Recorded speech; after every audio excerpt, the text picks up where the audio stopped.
ମାନେ ଆଜି ପିକନିକ୍ ରେ ହେଲା ଦେଶୀ ମଟନ କୁ ଗରମା ଗରମ ପକୋଡ଼ା।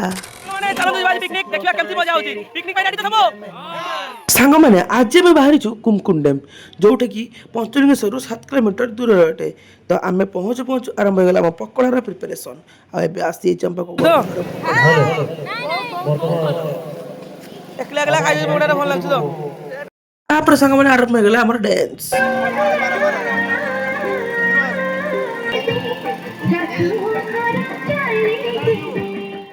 ଏ ଡ୍ୟାନ୍ସ ଭିତରେ ସାଙ୍ଗମାନେ ହେଇଥିଲା ଆମର ସବୁ ଆଇଟମର ପ୍ରିପାରେସନ୍। ଏଠି ଦେଖୁଥିବା ପୁରା ଗରମା ଗରମ ଦେଶୀ ମଟନ୍। ଆପଣମାନେ ଭାବୁଥିବେ ଏଇଟା ମୁଁ ରୋଷେଇ କରିଛି, ହେଲେ ନା, ମୁଁ ରୋଷେଇ କରିନି, ଜଷ୍ଟ ଭିଡ଼ିଓ ପାଇଁ କେବଳ ଚଟଟାକୁ ଧରି ଖଡ଼ ଖଡ଼ କରୁଥିଲି ମୁଁ। ତାପରେ ଆମର ହେଇଥିଲା ଖାଇବାର ପ୍ରିପାରେସନ୍। ଏଠି ସମସ୍ତେ ବସିକି ଆରାମସେ ଖାଇବାର ଆରମ୍ଭ କରିଥିଲୁ। ସାଙ୍ଗ କେମିତି ଲାଗୁଛି? ସାଙ୍ଗମାନେ ପିକନିକ୍ ଯିବୁ ଆଉ ଯଦି 4-5ଟା ଫଟୋ ନ ଉଠିବୁ କ'ଣ ମଜା ଲାଗିବ? ସେଇପାଇଁ ଆମେ ବି ଉଠେଇଥିଲୁ ଫଟୋ। ସମସ୍ତେ ଆସିଲୁ ପିକନିକ୍, ସମସ୍ତେ ଏନ୍ଜୟ କଲେ ତ? ସମସ୍ତେ